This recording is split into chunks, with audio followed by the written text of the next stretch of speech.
Gene will now come to order. That works. I want to thank all of you for being here today. Every member of this committee is a parent, and most of us, well, some of us are grandparents. I'm a grandparent. Living a long and healthy life is something that is very important to me, and I'm sure to all of our members on this committee. But having more time with our loved ones is only half the issue. What I hope is to focus on today is extending not just our lifespans, but the number of years we live, but also our health spans, the number of years we live free of disease or disability. I'm trying to make sure I have none of those. It's no secret that we're facing significant health issues in our country. Americans are plagued by preventable chronic diseases, cancers, and other illnesses, and these are, not all of them, but many of them are preventable.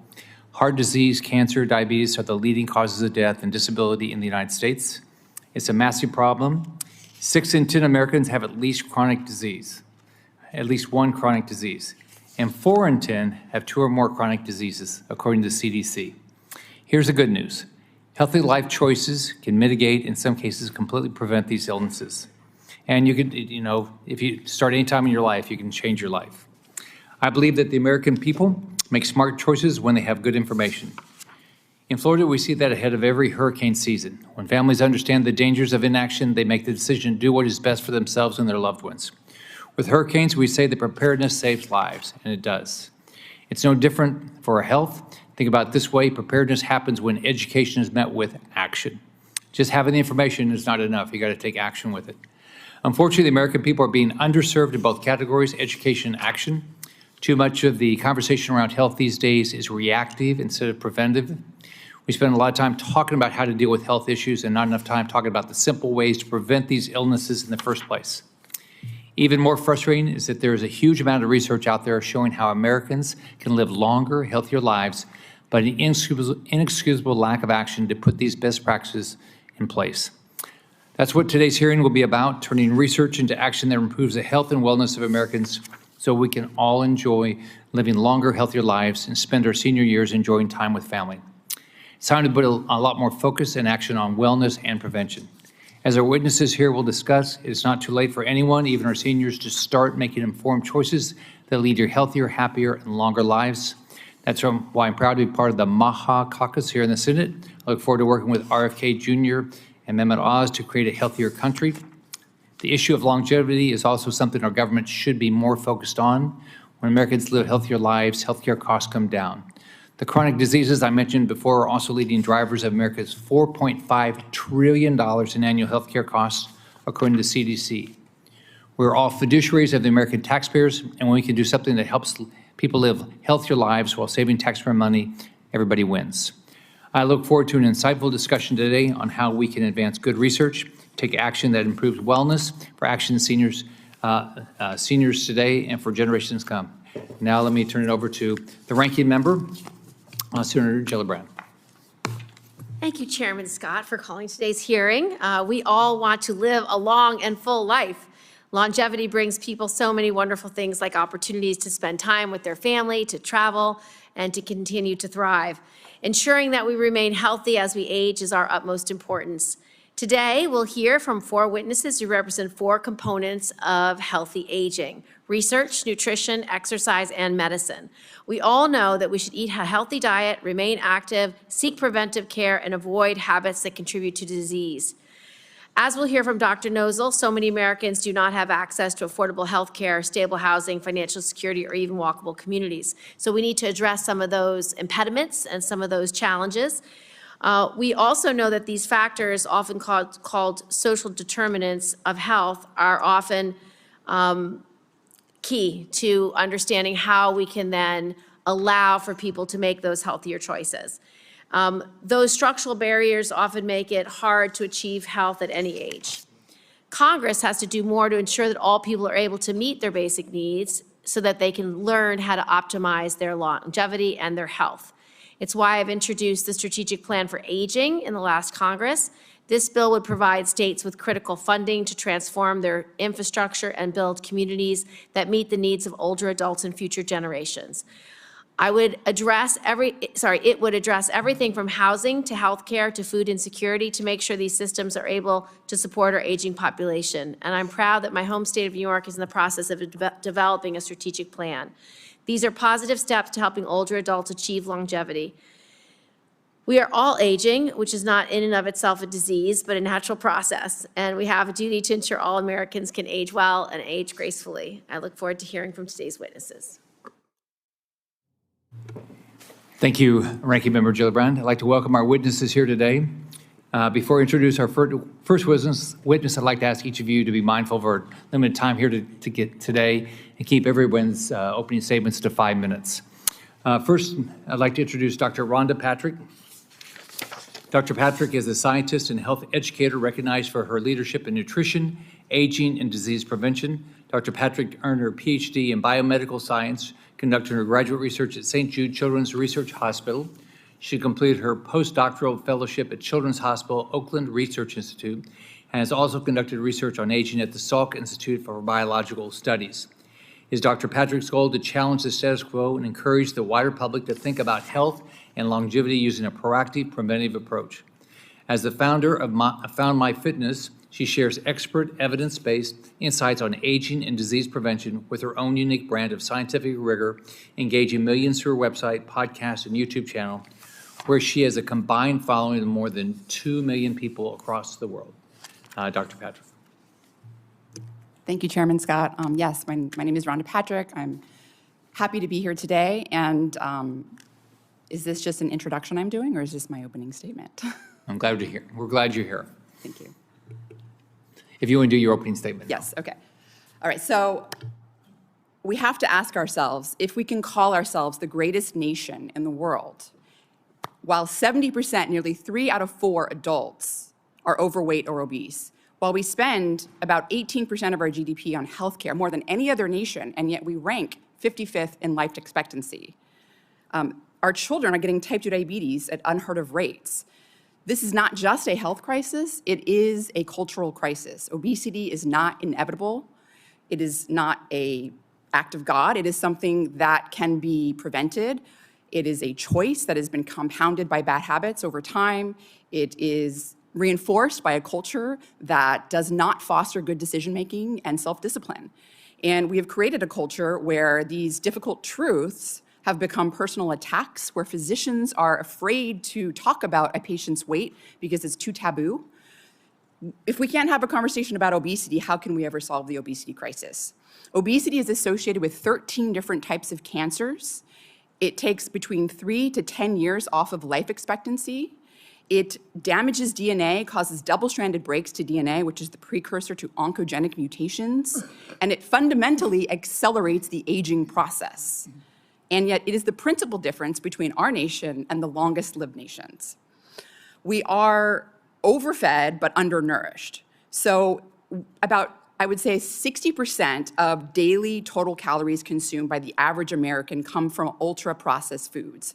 These foods are caloric-rich, they are nutrient-poor, they do not increase satiety, so people do not get satiated, they continue to overeat, they gain weight. They're cheaper than whole foods, so people are economically incentivized to eat unhealthy, and they activate the dopamine reward pathways in our brain, causing addiction. So this trifecta of no satiety, low cost, and addiction really kind of spiral us into this process of poor health outcomes and runaway healthcare costs. And it's not, overconsumption of calories is actually not the only problem. We are also micronutrient deficient. So the food we eat is supposed to provide us with essential vitamins and minerals that run our entire metabolism. Omega-3, so about 80 to 90% of Americans have low omega-3 levels. We now know that low omega-3 levels have the same mortality risk as smoking. Vitamin D deficiency, easily corrected. Vitamin D gets converted into a steroid hormone that basically runs about 5% of our protein encoding human genome. Everything from immune function to brain function to cancer. Very important, easily corrected. Magnesium, about half the country does not get enough magnesium from their diet. Magnesium is essential for over 300 enzymes in the body, including repairing damage to our DNA. DNA damage is happening every day. It's not something you can see in the mirror. It's not something that you're going to know about on a day-to-day basis, but it is what is promotes cancer. So decades later, it rears its ugly head. But the real problem is simpler. We actually need to start thinking about physical inactivity as a disease. We now know that it carries the same mortality risk as smoking, cardiovascular disease, and type 2 diabetes. Yet, when the average American reaches age 50, they lose about 10% of their peak muscle mass. By the time they reach age 70, they're losing about 40% of their peak muscle mass. And this isn't just about looking strong, it's about physical independence, it's about survival. So higher muscle mass is associated with a 30% lower all-cause mortality. Grip strength is actually a better predictor of cardiovascular-related mortality, the #1 killer in the United States, than high blood pressure, and yet nobody talks about it. And strength is also associated with a 42% lower dementia risk. And yet we think of resistance training as an add-on, as a luxury. It is not. It is a fundamental pillar of aging. It increases muscle mass, muscle strength, and bone mineral density. So fractures are a death sentence. Between 20 to 60% of Americans that have a hip fracture die within a year. And yet, resistance training can lower fracture risk by 30 to 40%. This is preventable. We have the information, we have the data, we need to take action. And resistance training, exercise, getting the right foods are the most important things that we can do to prevent disease and make a difference in our country. So thank you. Thank you. Next, I'd like to introduce Dr. Eric Verdin. Dr. Verdin is the President and Chief Executive Officer of the Buck Institute for Research on Aging, the world's only research institution singularly focused on the biology of aging, yielding insights into age-related diseases before they start. Dr. Verdin received his doctorate of medicine from the University of Liège and completed additional clinical and research training at Harvard Medical School. Dr. Verdin has published more than 210 scientific papers and holds more than 15 patents. He's held faculty positions at the University of Brussels, the National Institutes of Health, and the Buettner Institute for Medical Research. He's also a professor of medicine at University of California, San Francisco. Dr. Verdin. Good afternoon, Chair Scott, Ranking Member Gilligrand, and members of the committee. Thank you for the opportunity to speak today. As Chair Scott mentioned, my name is Eric Verdin. I run the Buck Institute for Research on Aging in Northern California. This is the world-leading research organization on the biology of aging. Our mission is to eliminate the threat of chronic diseases by addressing the aging process itself. Over the past century, public health advances and medical breakthroughs have nearly doubled the lifespan. This incredible success has come with a number of challenges. We live longer, but not healthier. The end of our long lives is now characterized by a whole series of debilitating diseases, including Alzheimer's, Parkinson's, heart attacks, strokes, type 2 diabetes, cancer, osteoarthritis, macular degeneration. By the time an American reaches age 65, most have at least one chronic disease of aging, and 70% have two. We call these conditions the chronic diseases of aging. Our current healthcare system is focused on treating these conditions when they occur, not in preventing them in the first place. This approach is expensive, inefficient, and ultimately ineffective. The cost of managing these illnesses is actually staggering, increasing as our population ages, and places an unsustainable financial and emotional burden on our healthcare system, our citizens, and their families. In the 20th century, we dramatically reduced death from infections, from heart disease, and from cancer, extending life expectancy in the process. But progress is slowing. Even if we cured cancer tomorrow, the average lifespan would increase by less than 3 years. The reason is simple. The aging itself and its associated complications continues unchecked. Aging is the greatest risk factor and the main driver for these chronic diseases of aging. The good news is that we now know from research from the past 20 years that aging can be slowed. And we have preliminary evidence that it can actually be somewhat reverted in some cases, thereby extending healthy lifespan and delaying disease in animal model systems. There is not a single reason why these findings should not apply to humans as well. By focusing on aging and its mechanism, we can compress the period of illness associated with aging so that our later years are spent in good health.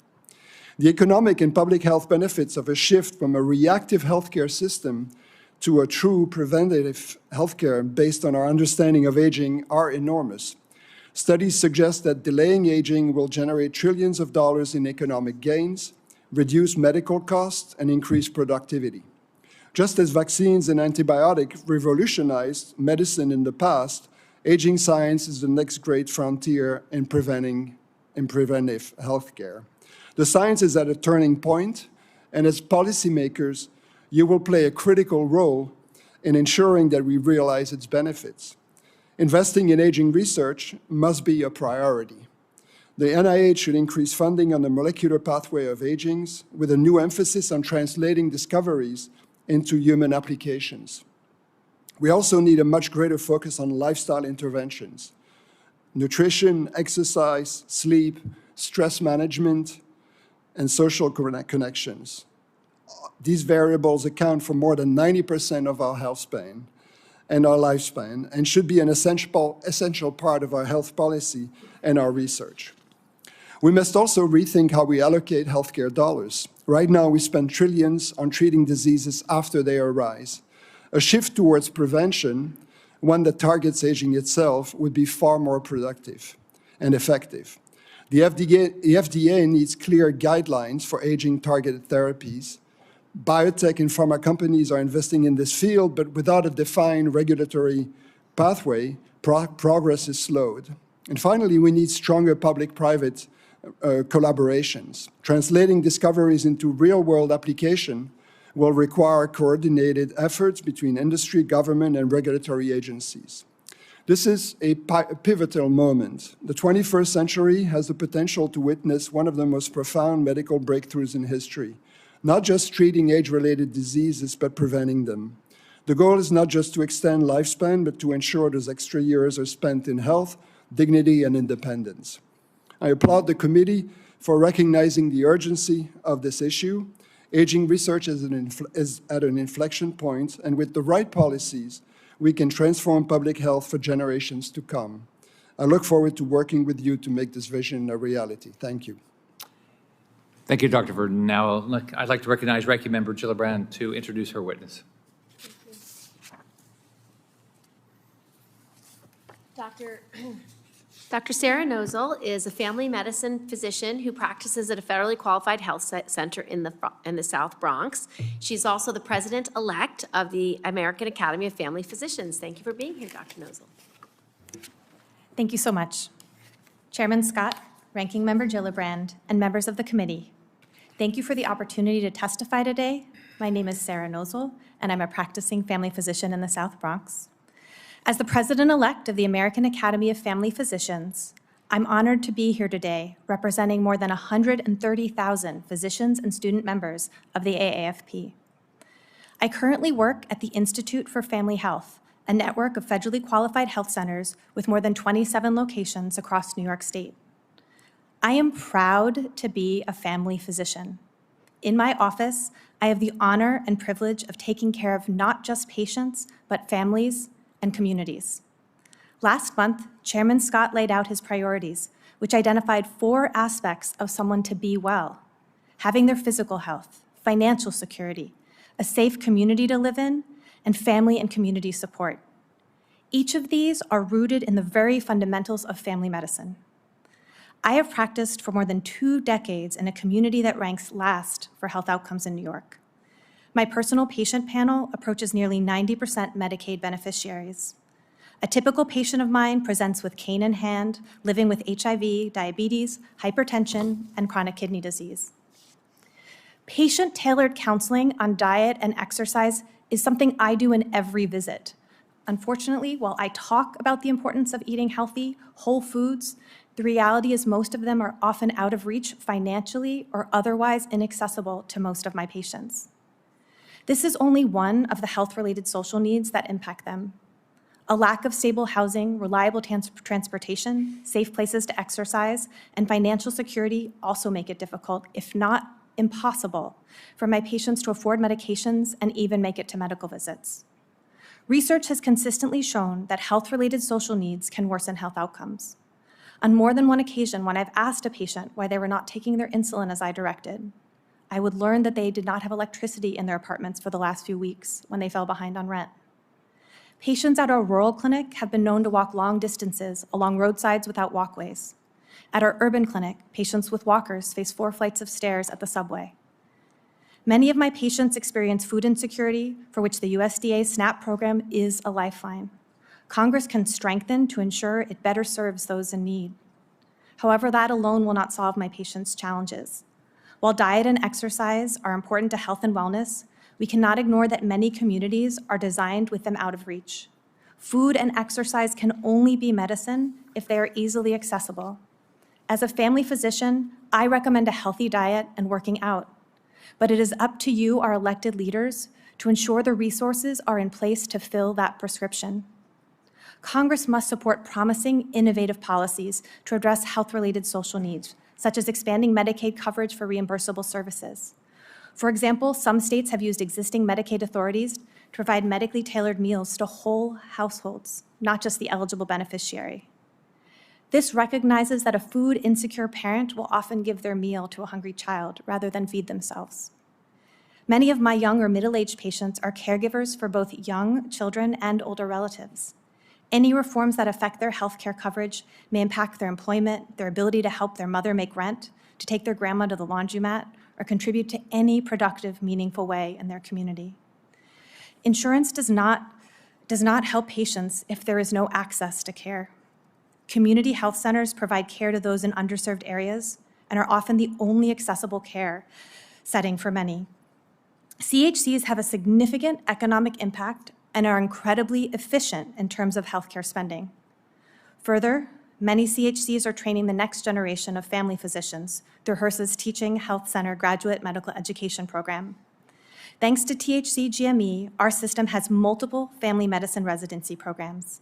THCs have the highest success rate of any program for retaining residents in communities of need. Unfortunately, CHCs and THC GME rely on a patchwork of inconsistent, temporary federal funding. Right now, both programs are only funded through March 31st. To support and improve the quality of life for all patients and in all communities, I urge Congress to make long-term funding for CHCs and the THC GME a priority. In closing, thank you again for this opportunity to testify, and I look forward to answering your questions. Thank you. We do have one more witness coming, but he's had some travel issues, so he'll be here in just a few minutes. So we'll go ahead and go to questions, and I'll start. First off, thanks all of you for being here. Thanks for caring. Dr. Patrick, our healthcare system is broken. It's reactive, not preventative. How do we get more longevity-focused care into mainstream medicine, and what's standing in the way? Well, I think that the most important thing that we can do right now for longevity medicine is actually move more. And I think that the federal exercise guidelines are sort of out of date, to be honest. We don't focus at all on resistance training. It says 2 days a week. What does that mean? I mean, to be honest, people might just start doing some bicep curls, and I mean, there's not information there.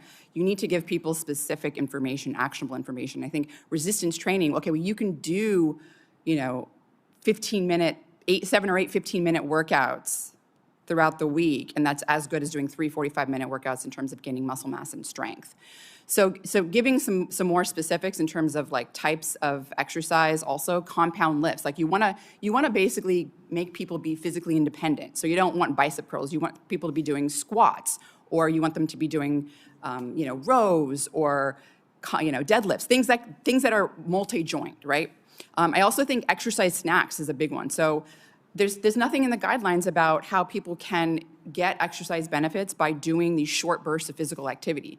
Tons of research coming out on this. I mean, we're talking, a recent study just showed that doing 10 bodyweight squats every 45 minutes over a 7.5-hour work week was better at improving blood sugar regulation than a 30-minute walk.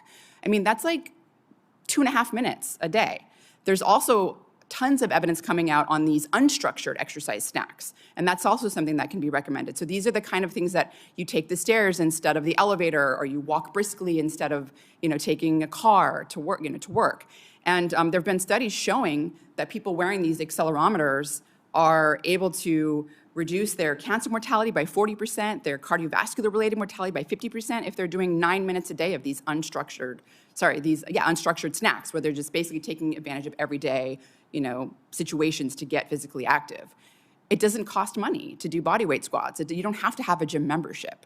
So I think that's one important way that I think information can be improved and more targeted. Thanks. Dr. Verdin, what's the most important breakthrough in aging research that we should be paying attention to, and how can we use it to actually help people live healthier, longer lives? There's been an explosion of understanding of the biology of aging, and in particular, the identification of what we call molecular targets. We now understand that targeting unique molecules can actually have profound effect on the whole aging process and on the associated disease. I also want to expand on what Rhonda just talked about. It's this idea of lifestyle factors. We talked about exercise, but there's a group of lifestyle factors that we all know about: nutrition, physical activity, sleep, human connections, that are really the critical determinant of your longevity. Actually, more than 90% of our longevity for most people is determined by the way we live. What's really important is to know also each of these variables are stackable. That is, if you are eating well, you're going to live longer, but if you actually exercise on top of it, you're going to live even longer. And if you have good human connections, you're going to live longer. Today, most of us in this country could expect to live to 90 to 95 in good health if we were to do everything right. So that's today. And there are communities within the US who live today close to 90 years old on average. And I can guarantee that not all of these communities are actually optimized in terms of doing everything. Right now, as as someone who studies aging, I'm struck by the divide, the lack of knowledge of some of the things that we know are conducive to good health are not actually implemented. And I want to add one last point about exercise. A 15-minute walk in the morning and at night will lead to a reduction of heart attack, stroke, cancer, all of these chronic diseases of aging by 40%. That's 30 minutes of walk every day. And I defy anyone, no matter what their lifestyle is, to tell me that they do not have the time to walk 15 minutes in the morning and 15 minutes at night. This is the type of information that people are not aware of, and it could have profound effect on the health of our population. So I'm really passionate about lifestyle.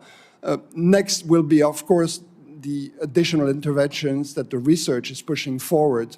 But for me, the foundation has to be these lifestyle factors. Drugs that target the aging process will come in the future. We're working on them. There are some really promising leads, but they should not be a replacement for reestablishing a healthy lifestyle in ourselves and the population at large. Thanks. Let me now turn over for questions to Ranking Member Gillibrand.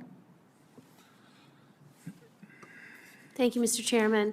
Dr. Nosal, Nosal, how do you say it? You said it perfectly from the Nosal. beginning. Okay. Knows all, but quickly. Nosal. Knows all. Got it. Nosal. Love that. So sometimes there's barriers to the things that we know are needed for longevity. Healthy eating is one. Obviously, there's barriers to affordability. There's barriers like food deserts when it's not easy to get to a grocery store. Sometimes it's just mobility. If you're at a fifth store building and you're not very mobile and you can't walk to the grocery store and you don't have a car and it's hard to get on the bus, the many barriers. But one of the barriers I want to talk about with you is the nutritious aspect of it. A lot of people don't even know what's nutritious. Our doctors don't really study it in medicine. It's not common knowledge in culture. It's not well known what's nutritious and what's good for you. So one of the things that you talked about in your testimony, a 4-year nationwide pilot program through Medicare to provide medically tailored meals. to eligible Medicare beneficiaries with diet-impacted conditions. Now, this is innovation. We know that a medically tailored meal for somebody with diabetes is going to be extremely healthy for them. It'll have a lot more fruits and vegetables in it. It will have whole grains. It will have lean proteins. It will have no processed foods. So medically tailored meals really is pretty powerful. Can you talk about that a little bit? And how could we implement it as just one of the barriers? Thank you so much. So as I said, I'm a practicing family doc. I was seeing patients this week, and I actually saw a patient who I really wish this was one of the services I was able to prescribe her as part of her Medicare coverage.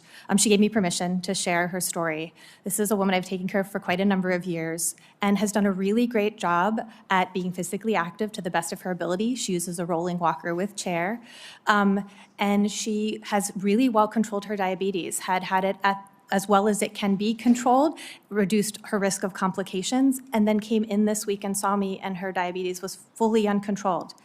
And I asked her what was going on, and she said her apartment had moved. And so previously where she lived, she knew where the local soup kitchen was and the food pantry. She used her SNAP benefits, as I work with my patients to use their SNAP benefits for fruits and vegetables, use the other resources that are more likely to give you more processed foods or carbohydrates, get those other foods there, but save your benefits and you get some extra incentives.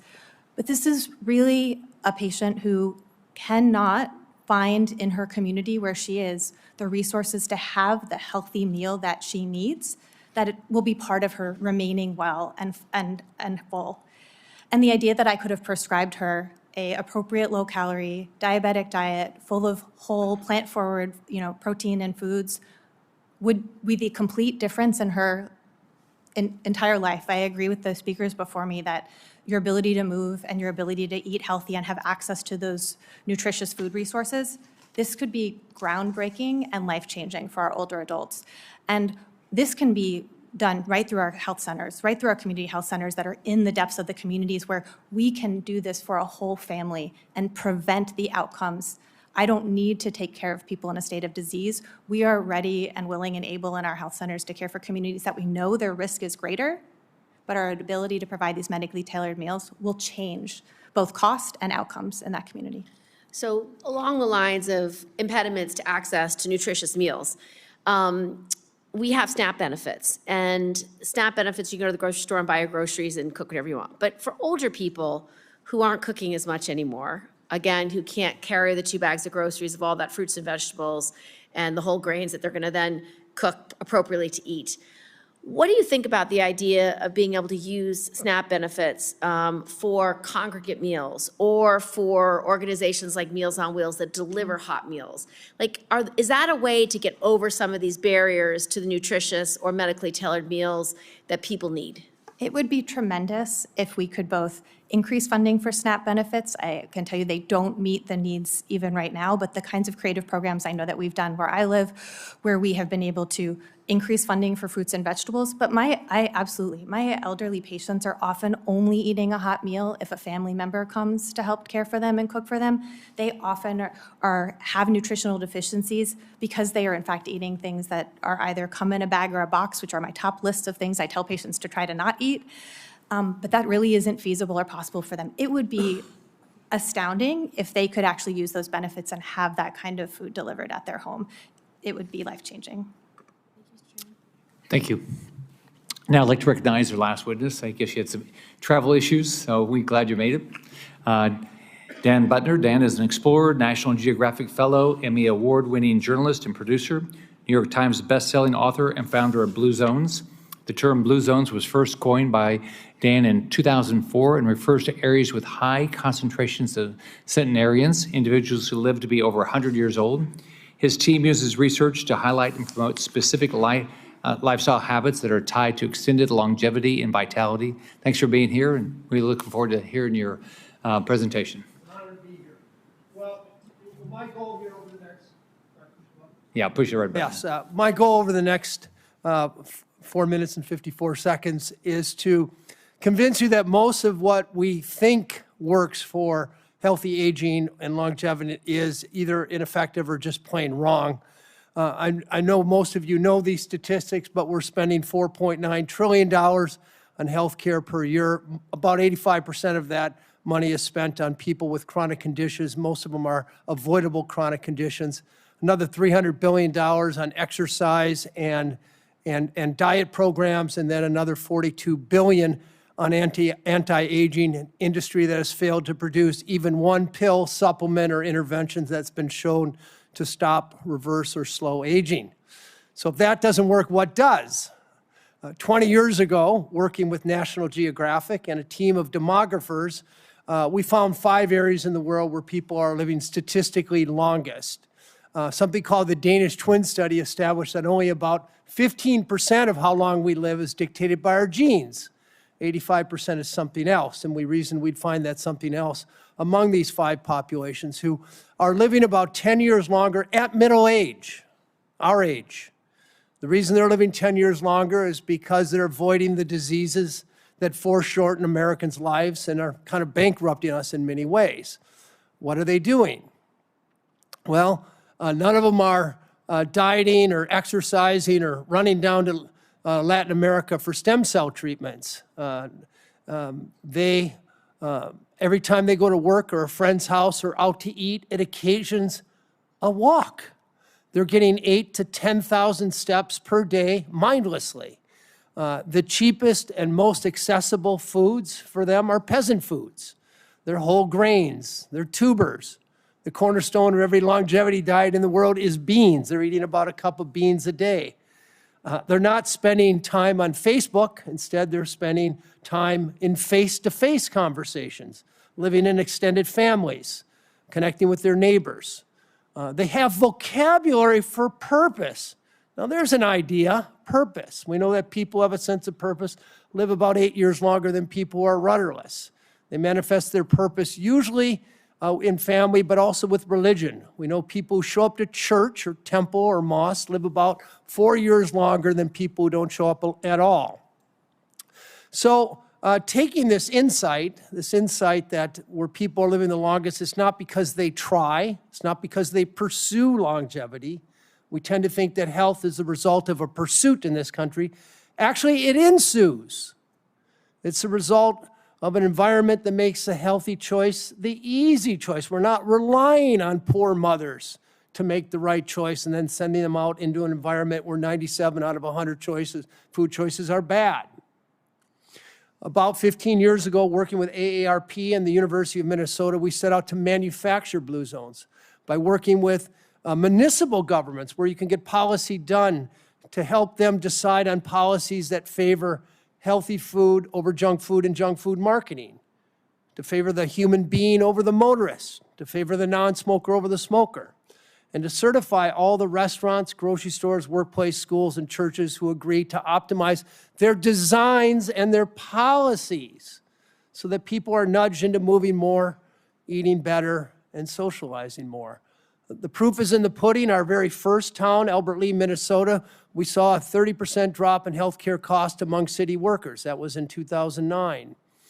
In the beach cities of California, we saw about a 25% drop in obesity in the 10 years we were there. And in Fort Worth, Texas, they themselves reported about $250 million in healthcare cost savings after the 5 years we were there.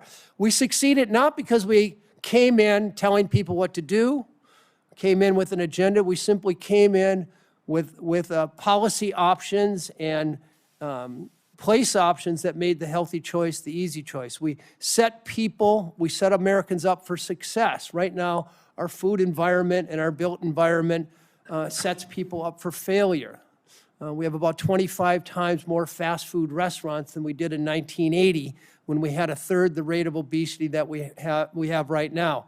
So the big idea I'd ask you to think about is shifting the focus from changing people's behavior and individual responsibility and setting Americans up for success by designing our cities so the healthy choice is not only the easy choice, but the unavoidable choice.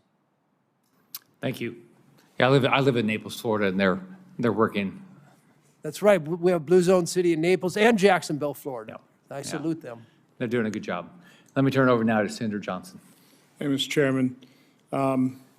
Very good hearing, very interesting testimony.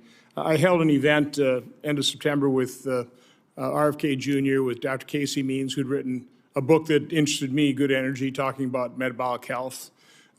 Awful lot of the testimony here relates to that in some way, shape, or form. I think two of the most significant parts of that testimony, Dr. Chris Palmer, he's a psychiatrist who does a lot of work in terms of nutrition as relates to mental health issues, said they don't want to know the root cause of chronic illness.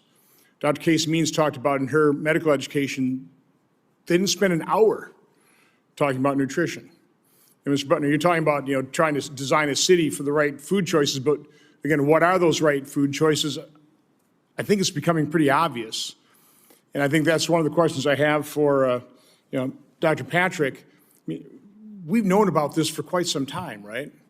The food pyramid was a marketing. There's nothing scientific about that. It was a marketing deal. We've gone to seed oils. Again, the problem we have as a consumer is, again, you have all the books out there. You have all these different theories. Who do you believe? It's a very confusing thing, and unless you just go completely simple, all whole foods, no ultra-processed food, try and approach it that way. But Dr. Patrick, just kind of comment on that. Well, I do think that going whole foods and trying to reduce your ultra-processed foods as much as possible is the way to go. And I think we have a lot more information now than we did, 30, 40 years ago. We know that these ultra-processed foods are not causing satiety. We know that they're activating these addictive reward pathways in our brain. So I think that information is a little more in depth. But I also think that some of the information on why do we eat? Okay, if we have nutrition in primary and secondary school, definitely medical school, you're right. One class in nutrition, it's absurd, right? If we can start educating at an early age children why they eat, what are they supposed to get from their food? Why do you want to eat leafy greens? Magnesium's there. What does magnesium do? What happens if you don't get magnesium? What is cancer? There's even some data out of Japan. They have that program in Japan where they have in primary schools nutrition education, and they've shown longitudinal studies that people that were educated with nutrition in childhood are much more likely to eat healthy, nutritious later in life. Part of the problem is just our medical education, our medical establishment. They call it Rockefeller medicine, all based on pharmaceuticals. And it's awful appealing. All we have to do is get a shot, or all we have to do is take a pill, and we're going to be well, when we think probably the exact opposite is true. 85% of our $4.9 trillion spend is on chronic illness. It's about preventing that chronic illness. Dr. Verdin, you talked about the basics, right? Nutrition, exercise, and not necessarily, and then all that is, there's all kinds of different opinions on the right type of exercise. But being active makes sense. Getting good sleep, stress management. All those things make perfect sense. How do we break through? How do we re-educate our doctors? How do we re-educate our public policy here? One thing we could probably do is with our SNAP program, not allow certain foods to be purchased, the really highly ultra-processed, the ones that we really are pretty convinced are not good for you. That would be a good switch, wouldn't it? Dr. Verdin. Yep. Thank you for the question. I think, first, let me completely agree with you on the idea that the foundation has to be there. The lifestyle factors and the drugs should only come on top, or in a subset of the population that is an increased risk of accelerated aging. That being said, there is something that is happening in the aging field, which I think is going to allow us to work through the noise that you described. Which diet? Paleo diet, ketogenic diet, Atkins. There's proliferation. People are completely confused. The same about exercise. What are you supposed to do? Is it strength training? Is it yoga? Is it endurance, aerobic, anaerobic? So people essentially throw up their arms in the sky and say, I don't know what to do. The same about sleep. Well, how much should you sleep? What is optimal, and so on. So the whole field of aging right now is in the process of developing what we call these biomarkers of aging, which allow us to measure and to predict the effect of interventions in the long term. So instead of doing a clinical trial, well, you would take a group and have some exercise do strength training, another one do flexibility, and follow them for 30 years to see what happened to them. These novel markers allow us, within a much shorter period, within 1 year, to actually detect a signature. And so there is the promise that developing these tools have been developed, they do exist. And I think we need support to be able to actually test these interventions against one another so that we can actually make the best prediction to people in terms of what is really the optimal way to actually live and to optimize your health. That's where the field is. Again, there's a bottleneck in terms of the funding. These are not cheap studies, but they could have massive implications in terms of public policy recommendations, in terms of what is the optimal way to exercise. I mentioned the point of walking 30 minutes a day. That's already good. It's a 40% reduction. Can we get to an 80% reduction by adding another modality? To what degree are these interventions going to be individual? And so that's a whole other field, a whole other area that the field is studying. Thank you. Thank you, Mr. Chairman. Thank you, Senator Johnson. Senator Houston. Thank you, Mr. Chairman. Appreciate the testimony and the thoughts, the conversation. I listen. You can read.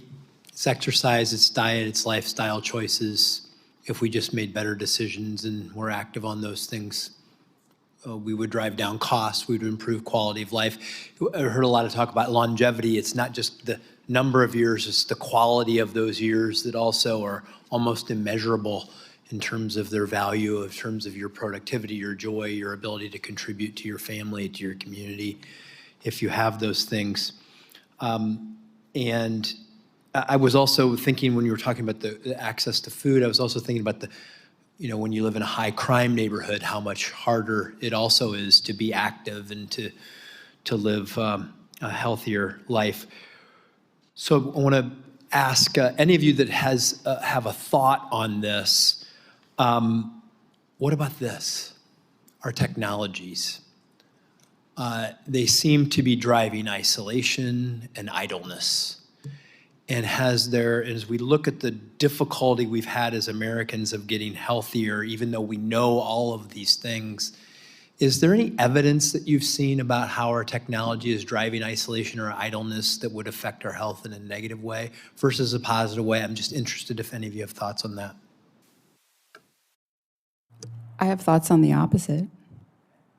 I mean, so most of us have an Apple Watch or a Fitbit or some sort of wearable device where we can measure our heart rate, we can resting heart rate, or during exercise, a lot of different health parameters. And yet, I think there's a lot of regulations there that don't allow those devices to help give us medical advice. I mean, we have like AI coming out with this. I mean, AI is now being shown to be as good as or better at predicting, disease and illness and looking at all the variables that contribute to that than physicians are.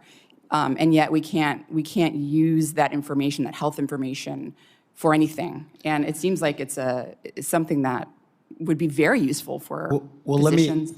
Let me challenge you a bit on that. I agree that those things are valuable. I'm not sure that most of us have those things, though. I read in the last couple of years that the average prisoner spends more time outside a day than the average child. Mm-hmm.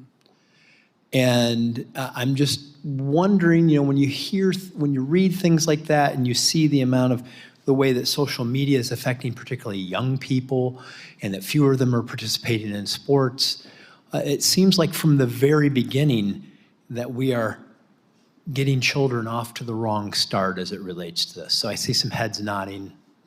Others want to have thoughts on that. As a family physician, I take care of people in pregnancy, newborns, small children. I get to see great-grandparents and the entire family. I think it's an interesting perspective across technology. I'm also the Chief Medical Information Officer at my organization, so overseeing the rollout of our electronic health record and patient portals in English and in Spanish. And so I am right with you. I really worry about my young people in school. When I'm seeing the kids in my practice, I find out what sports they're doing, how much physical activity is in their after-school activity, how often do they have recess. And we know, particularly for young people, and it's a little different for adults about obesity and weight, but for young people, it really, really matters, that activity level that they're doing. And we have models where schools will not have cell phones during the school day, and you'll get rid of your cell phone at the start of the day and you'll get it back later. But I'm not seeing paired with that the kind of investment in making sure we have that funding and education, the teaching staff, and the supervision and expertise to make that physical activity possible there. And that is a wonderful place for prevention. But I want to come to the other part of technology for our older adults. Our rural communities that don't have broadband access, that can't communicate or take advantage of things like telehealth, which are critical when we're following up complex medical issues or preventing falls and trying to really make sure we keep our older adults safe, that it's actually really critical, not only that we have infrastructure that makes access possible, but our isolated older adults and helping and teaching and finding ways both to connect with your physician and with your community, that there's worthy investment there as well. Yeah, no doubt we made a lot of progress on telehealth and allowing particularly for LD. Others thought? Yeah. Maybe if I can add something. As a parent, I clearly have seen, and I think all of us who have children have seen the effect of portables on social isolation and physical inactivity. So I do not know, as a scientist working on aging, how to solve this problem. Clearly, there are other countries who have instaured a number of regulations that limit the use of these portables and iPhones and so on by younger individuals who are obviously more vulnerable. And one thing to note is that these are the formative years where critical habits are formed that will last a lifetime. Just wanted to amplify also the point about wearables. Wearables are, I agree with you, today are the remit of a subset of the population that is generally more well-to-do and able to afford it and more interested in its health. I can see the day changing, though, where wearables are going to be part of the tools used by physicians, especially in areas that are remote, in combination with telemedicine for increasing the health in those populations that might be more isolated and not have access to everyday physicians. So the wearable technologies are rapidly accelerating. They are actually, I predict that within the next 5 years, they will be valuable, recognized medical tools in terms of assessing your risks for chronic disease, simply by measuring your movements, looking at your blood sugar, looking at a whole series of variables that I see under your blood pressure and so on. So I think they will become important tools, and with their democratization, we can expect the prices to go down and the value to go up. So I think this is something, if I were a regulator, that I would keep my eyes on as a potential changing factor in the landscape of medicine. Thank you, Chairman Scott. Thanks. Senator Justice. First of all, to our panel and our great witnesses that have come, I didn't have the opportunity to hear you, but I'm sure that we're all singing from the choir. That's all there is to it. You know, I've got to say just this. You know, I'm from West Virginia, and West Virginia has surely got some really tough issues going on. To say the very least, we're the third oldest state in the country. You know, we have a life expectancy of 72.8 years, which is the second lowest. 20% of our folks in West Virginia are 65 and older. You know, we do have affordable housing in West Virginia, and that helps a bunch. But we've got risk factors like you can't imagine, whether they be social isolation or the risk of falls. You know, they could very well be food insecurity, the lack of broadband, transportation issues or medical care issues, and obesity. obesity absolutely the worst of the worst. Now, I don't look it by any stretch of the imagination, but I'm trying real hard. And between Baby Dog and I, together, we continue to try real hard. I've lost 55 pounds, and I'm really proud of that, and I've got a long ways to go. Now, Baby Dog isn't subscribing to the same theory that I'm subscribing to. But for those of you that know her, she's a little brown 62-pound watermelon. And she's a little bulldog, and she absolutely loves everybody. But let me just tell you just this. In West Virginia, we do have some things that are going on that are really, really neat stuff. We have the fact that we're a community, and it is so important, absolutely, from the standpoint of family and community. It's so important to our seniors. I just think about this beautiful little girl that's here and everything, and if you could tell me her name, please. Addison? Well, Addison, you are absolutely spectacularly beautiful. And I will promise you, if you'll look up online or whatever, Baby Dog, and look up and just know how much she would love you too. But I tell everyone, and I tell you this just speaking from my heart, I tell you that in many ways, we're here for Addison. Not only are we here for all those of our seniors, all those of our aging, but we're here for Addison because some way, somehow, we've got to change the path of what we're doing today. For that reason, and I don't want this to be such a political issue, but for that reason, that's why I will vote for RFK Jr., because I believe he is at least trying to bring more awareness to all of us. In all honesty, there's so many in my state that need help in every single way. But more than anything, we need knowledge.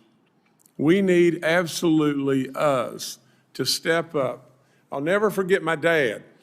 I'll never forget him ever saying just this. He was trying to figure out where to build a road. And really and truly, he kept listening to engineers all around him. And finally, the lead engineer's name was Kirby Bragg. And he looked at Kirby and said, Kirby, I don't know what the right answer is, but this dadgum well ain't it. Now, if you just think about just that, what we're doing in America today isn't it. That's all there is to it. And we got to do better. And we got to do better for all of us. For myself, believe it or not, for Baby Dog, but more than anything, for Addison. So Addison, thank you for being here, and thank you so much, Mr. Chairman. I'll yield back to you. Thank you, Senator. Senator Moody. Thank you, Senator Scott. I agree with you, Senator Justice. I think we're all sitting up here thinking that we can do better, especially with us senators who sit around a lot. I am only 3 weeks into this tenure, and I am noticing that we sit around a lot. So thank you for being here today. Thank you, Chairman Scott and Ranking Member Gillibrand, for holding this important hearing. I think it's important not just for those of us that are learning more about it on the Aging Committee, but those who may be watching and sharing this information around the country. I agree with Senator Justice. Becoming more aware and making sure that others within our states are aware is an incredible first step to making America healthy again. And so thank you for taking the time to be here. I know it isn't always easy to break away from a practice or travel from another state across the country. I really appreciate it. I know some of you are residents. I am the newest senator from Florida. I know some of you are my constituents, so I'm grateful. One of the things that I think our longstanding reactive approach to healthcare means is we spend a lot more money than we probably need to. And I was most fascinated by your work, Mr. Buettner. I've actually watched some of the documentaries that you've helped on. In fact, I've recommended my own parents watch those. And I'm fascinated. I'm from a state that is growing exponentially, and there are many new communities being built, There's also those that are going back and trying to readdress how they might rethink their existing communities. And I was really taken with some of the statistics that you included within your written testimony, and some of the places that you've worked with reported annual savings. And so cities reported not just a drop in their physical BMI, but an actual drop in costs to their cities. I think it was in Minnesota, you saw a town that saved 30% of their city worker healthcare costs since they started. I was just wondering, in terms of existing communities that are trying to go back and reconfigure, or new ones that you're working with to kind of build a city to highlight health and community and healthier options, have you done a study that shows how much might be saved versus what the input of costs to a community or city would be? I can give you some benchmarks. So if you, not working? Oh, did I turn it off? So if you drop the BMI or the obesity rate in a city of 1 million people, it saves about 19,000 heart attacks over time. The average heart attack costs about $120,000. So you don't have to have a big movement to make a big difference. But essentially what I'm pitching to all you guys is the notion that we tend to think in silver bullets. There's going to be this one magical intervention that's going to save us. Meanwhile, we're surrounded by what I call silver buckshot, these small nudges and defaults. And in all due respect to the federal government, it's a slow-moving tanker. It's hard to move. But city governments, municipal governments, they can move in a hurry. A mayor and a city council in coordination with the business community, they can get a lot done. And simple things, and by the way, we've done this in Naples, Florida, and we're doing it in Jacksonville, something called a complete streets policy. Do you know you can raise the physical activity level of an entire city by 20% by just building streets? So they invite pedestrians, they invite people to socialize, they invite cyclists instead of just cars. That doesn't cost any extra money. Once every 7 years, a street needs to be redone, and when you redo that street, you can just as easily build it for humans and cars rather than just cars. So it's seeing clearly. We know there's a clear correlation between the number of fast food restaurant permits and the obesity rate of a city. If you live in a neighborhood with more than 7 fast food restaurants within a half mile of your home, you're about 35% more likely to be obese than if there are fewer than 3s. In the hands of a city council member, they may decide, well, our children's health is more important than another burger joint, and make the changes appropriately. Billboard advertising. We know that 2 identical neighborhoods, and one neighborhood has billboard advertising, the other one doesn't. The neighborhood with billboard advertising has about 15% higher BMI. So what we try to do is, rather than telling cities what to do, we show them the evidence. We give them about 30 different policies in each of smoking, built environment, and food, things that cost them nothing. And we ask them, would this be effective for you? Would this be feasible for you? And if they say so, then we help them get it done. The wrong thing to do is to come in and say there's a silver bullet. The wrong thing to do is to come in and tell people what to do. But when you show them the evidence, America's smart. There's a lot of very smart mayors and city council people who are tired of seeing their children grow up overweight and tired of seeing their neighbors die prematurely of heart disease and type 2 diabetes. And this is something we can act on right now. And I guess the pitch for federal government is to think about empowering, designing cities for health, rather than continuing to look for just the silver bullet. Thank you, Chairman. Thank you, Senator. Mr. Buettner, we hear a lot about diet and exercise, but you said social connections and purpose are just as important. What can we do without more government spending to encourage stronger communities and healthier lifestyles? My name is Buettner. There's a small detail for the congressional. I started that, I'm sorry. Well, My fault. I own that. I apologize. what's that? I said I started that. I apologize. Oh, I no, own no it. problem. You guys are important. I might. Well, believe it or not, it is encouraging people to eat at home. Every time we go out to eat, we consume about 300 more calories than we would if we ate at home, and those calories are going to be more laden with sodium, ultra-processed food, and sugar. You can control the calories when you live at home. And we think about educating people. One of my fellow testifiers here had a very good point about teaching children how to cook at home. I know it sounds so hard. I quote from, for National Geographic, I studied a place in Finland called North Karelia. Had the highest rate of cardiovascular disease in the world in 1972. They brought it down by 50%. How did they do it?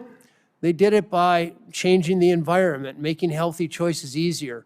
And one of those was using church basements to teach mothers how to cook with plants rather than just with meat. And that's an approach that works. And once and again, you know, if you take a person, a couch potato who is getting zero physical activity and get them to walk 20 minutes a day, you raise their life expectancy by 3 years. There's no pill, no pharmaceutical in the world that'll raise life expectancy by 3 years. But if you just get people to go from 0 to 20 minutes, we can achieve that by designing our streets and our sidewalks so it's easy for people to go to the grocery stores, easy for people to pick up their coffee, easy for kids to walk to school. It's a very simple solution. It's within our grasp, and it could potentially cost nothing. I think. Now we'll turn over to Senator Austin Brooks. By the way, I have to go to a budget hearing, so I'll turn it over to Senator Mooney. And I think you had some more, Senator Gillibrand. Thank each of you for being here, and I love what you're doing. All right, thank you so much, Mr. Chair and Ranking Member for hosting this important hearing today, and thank you so much as well to our witnesses who have been here. Advancing research on healthy aging is key to helping seniors live longer lives. And Congress must ensure, I believe, that we take action to improve the quality of life for our seniors. So my first question is for Dr. Verdin. As someone who's worked at NIH and continues to engage in aging-related research, the question is, would you speak to the role of the National Institutes on Aging in advancing research on longevity and health span? Thank you, Senator. I came to this country 42 years ago with a suitcase and an MD degree from Belgium. And I was attracted at that time by what I knew about the NIH and the vision and the biomedical research enterprise that had been created in this country. And I must say that I never looked back one day.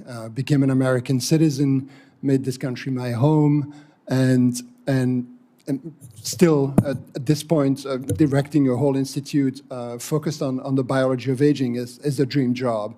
I think the NIH has been instrumental in creating what has been called the crown jewel of the American government, and frankly, the crown jewel of all biomedical research organizations in the world.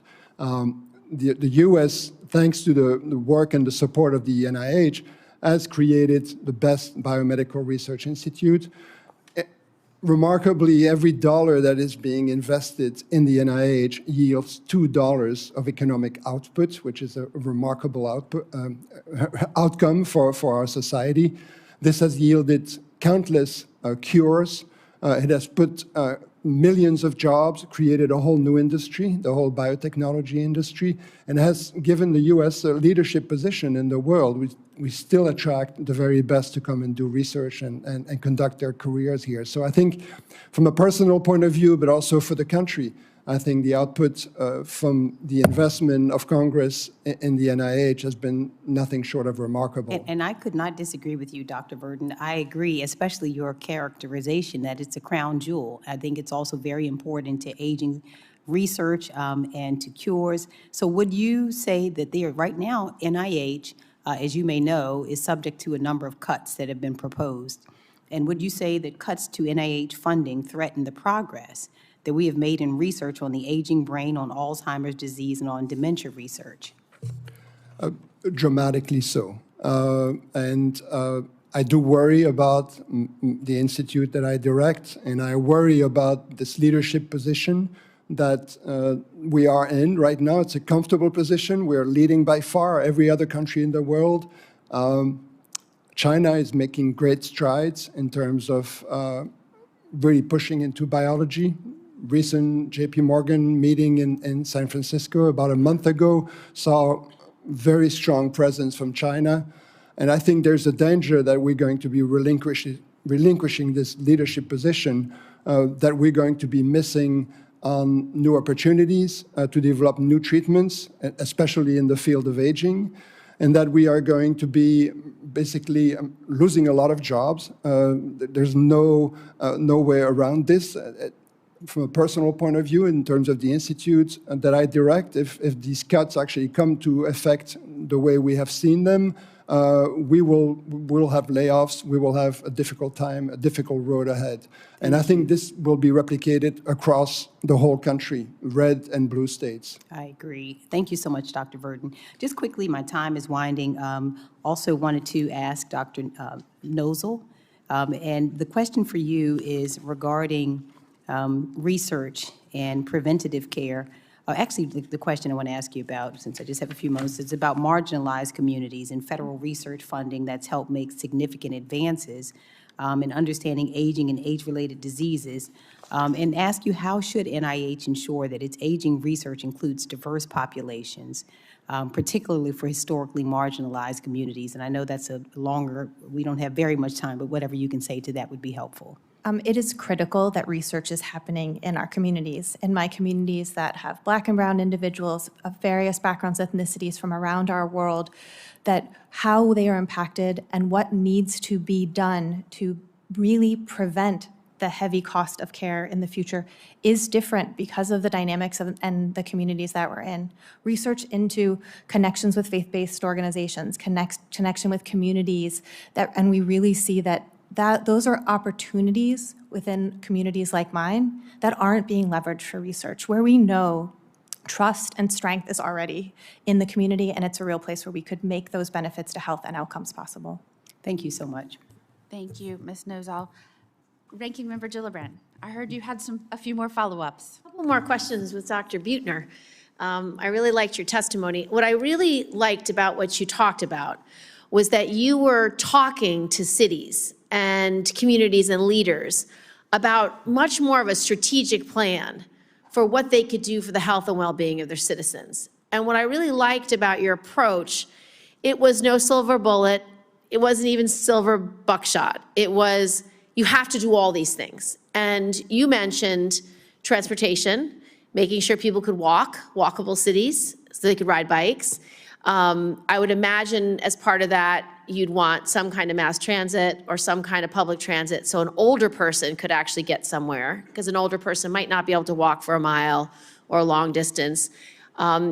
Did you talk to them about access to fresh fruits, vegetables, whole foods? Like, if you go to the Bronx today, it's a food desert in some areas where it's just not accessible to get to a grocery store. You might be able to get it to a bodega or a corner store, but you might be charged, I don't know, $2 for an apple. You know, it's so expensive. It's not accessible and affordable. Did you look into those types of barriers as well? Did you make recommendations? Because I have legislation to incentivize to build grocery stores in food deserts so that we can get those quick fruits and vegetables for a lower cost price. And then did you hear my conversation with Dr. Nosal about using the federal benefits that we do have better? You know, we made the change in SNAP. This is important for you because you're just new to the committee. We made the change to SNAP to make it easier to use the SNAP benefit at a, what do we call them? Like a farm stand, to go into a farm stand and to be able to buy the fruits and vegetables directly from the farmer. Better for farming, better for people. And using maybe the SNAP benefits to get the congregate meals. So instead of eating by yourself in front of a television as an 85-year-old, you actually can go to the senior center and have 2 meals a week that are congregate with community members. Do you have thoughts on that too? Yes. So we've worked in 70 cities, and I've learned that every community thinks they're different, and in that they're all alike. So what we've done we have boards of academic advisors, and we've compiled, we call them policy menus in food, built environment, and tobacco. And these menus are evidence-based, and there's usually 30 different policies that have worked elsewhere at creating a healthier eating environment and more physically active community in a place where it's a little bit harder to smoke. So in other words, they've improved health. We measure with Gallup, so it's not just anecdotal. We take a measure at the well-being index metric at the beginning. And then in order for us to come in, the city council and the mayor have to pledge to go through this consensus process. And we go through every one of these menu items, every one of these policies, and we score it for feasibility. Can we get it done in this community in 5 years? And for effectiveness. Do we believe it's effective? So do I believe that taxing sodas will lower the amount of sodas that children will drink? Yes. But to lead with that, you will often be shown the door. But we keep it on the menu so they discuss it. So with each of these areas, we have 30 or so policy items. It's hard to mess with SNAP. You can sometimes get sell the idea of a pilot program, but SNAP, as you know, is a federal program, and it's very hard to. But we are the federal lawmakers. Well, we so love when you. we are writing the Farm Bill, we could improve that program. We we're could go- make it better, more accessible, more usable. Let me take you to Jacksonville, Florida, and I'll show you some opportunities for the SNAP. But the bottom line is, again, trying to come in and tell people what to do doesn't get you far, but showing them how they can be successful within the parameters of what's important in their city, you can get a lot done. And it's a different way of thinking about things. And SNAP, my big criticism is it allows people to buy the same food that's making them sick. So Ideally, you'd like some nutrition dollars to be on education about what's nutritious.